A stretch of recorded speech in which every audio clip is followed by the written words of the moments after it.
The jungle breathed around him, thick, humid, alive with the hum of insects and the distant crack of rifle fire. Sergeant James "Jimmy" Dalton pressed his back against the rough bark of a banyan tree, his M1 Garand clutched tight against his chest. Sweat poured down his face, mixing with the grime and blood that had become a second skin after 3 weeks in the hell that was Guadalcanal.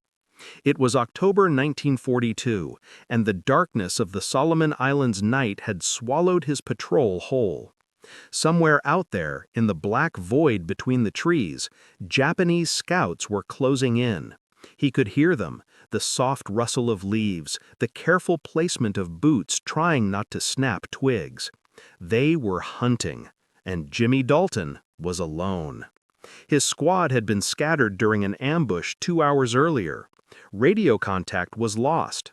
No reinforcements were coming. He had maybe 6 rounds left in his rifle, a combat knife, and one other thing tucked in his breast pocket, a crumpled pack of Lucky Strikes with 3 cigarettes left inside. In 40 seconds, that cigarette would become the most important weapon in the entire Pacific Theater.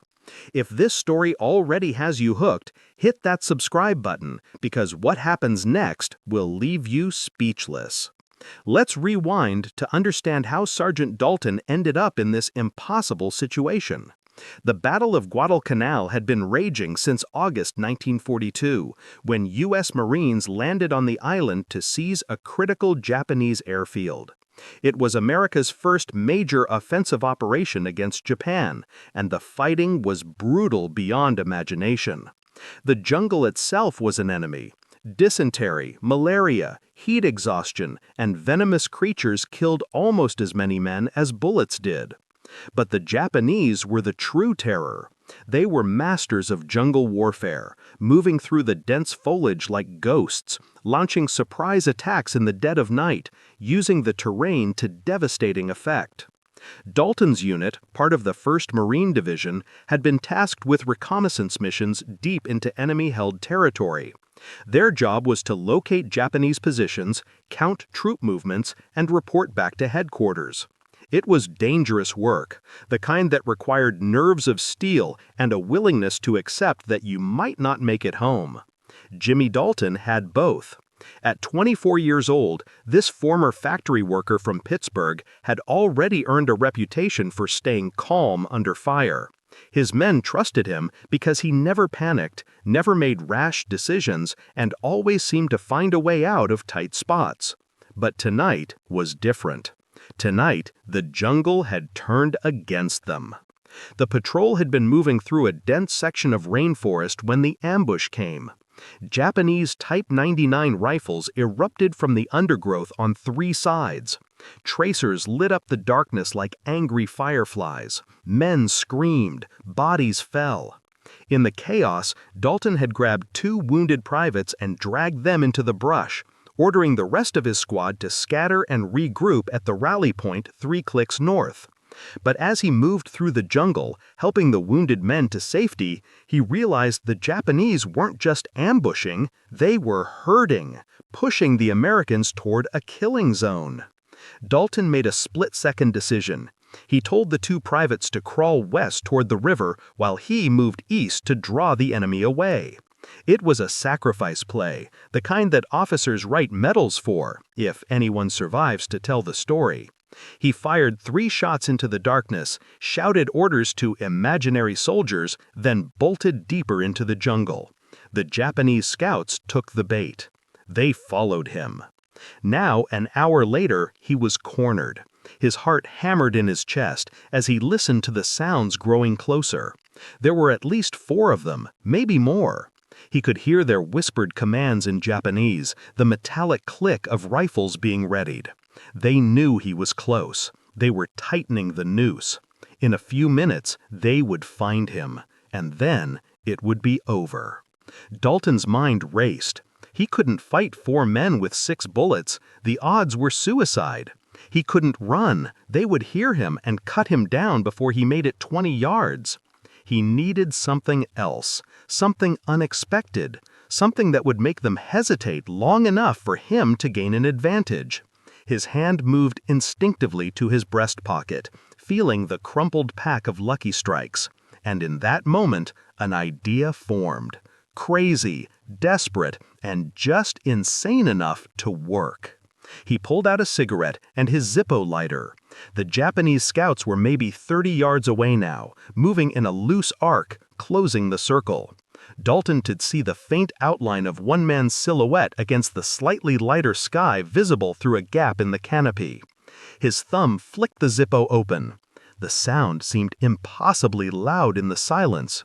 Then he struck the flint. The tiny flame burst to life, a pinpoint of orange light in the absolute darkness of the jungle. Dalton touched it to the cigarette, took a long, slow drag, and let the smoke drift into the humid night air. The tip glowed bright red. He didn't move, didn't speak, just sat there against the tree, smoking a cigarette like he was on a lunch break back in Pittsburgh, not surrounded by enemy soldiers who wanted him dead. The effect was instantaneous. The movement in the jungle stopped. Complete silence. The Japanese scouts had seen the light. Would you have made the same choice? Would you have lit a cigarette when every instinct screamed to stay hidden, to pray the darkness would protect you? But Dalton understood something about human psychology that most soldiers didn't. He understood that the unexpected is more powerful than any weapon. The Japanese scouts were trained to hunt men who were hiding, running, fighting. They were not trained for a man who sat in the open, calmly smoking a cigarette in the middle of a combat zone. It didn't compute. It broke the pattern, and in that broken pattern, doubt crept in. Dalton heard urgent whispers in Japanese. He didn't speak the language, but he didn't need to. He could hear the confusion, the sudden caution in their voices. Why would a man light a cigarette unless he felt safe? Why would he give away his position unless he had backup nearby? Unless he was bait for a larger ambush? The scouts knew that American forces sometimes used lone soldiers as bait to draw Japanese troops into machine gun fire. They had lost men to such tactics before. Dalton took another drag, letting the cigarette's glow pulse bright in the darkness. His hand was steady, but inside, his heart was hammering so hard he thought it might burst from his chest. Everything depended on the next 60 seconds. If they decided to rush him, it was over. If they decided to investigate carefully, it was over.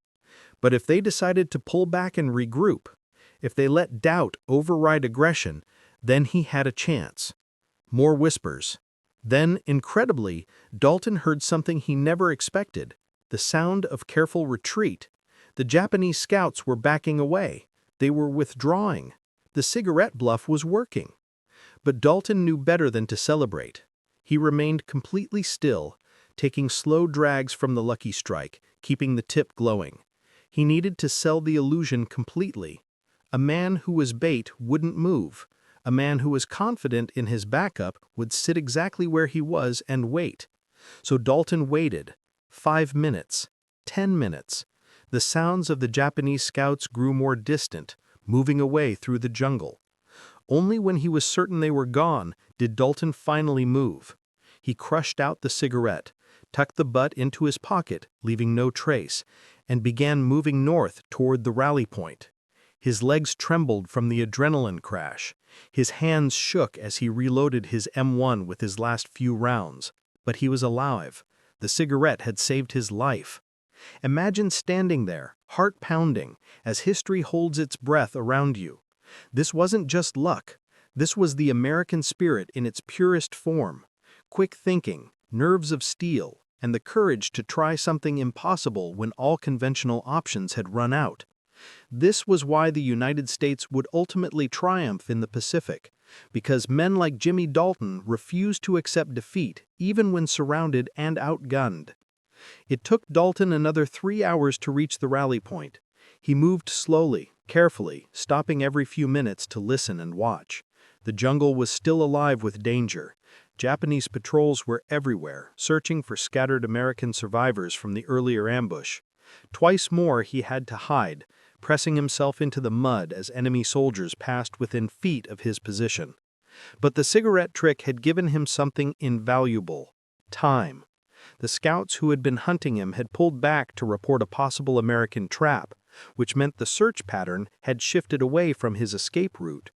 When Dalton finally emerged from the jungle at the rally point, he found 4 members of his squad waiting, including the 2 wounded privates he had saved. They had made it to the river and circled back. When they saw their sergeant stumbling out of the darkness, filthy and exhausted but alive, they nearly wept with relief. They had been certain he was dead. The story of the cigarette bluff spread through the 1st Marine Division like wildfire.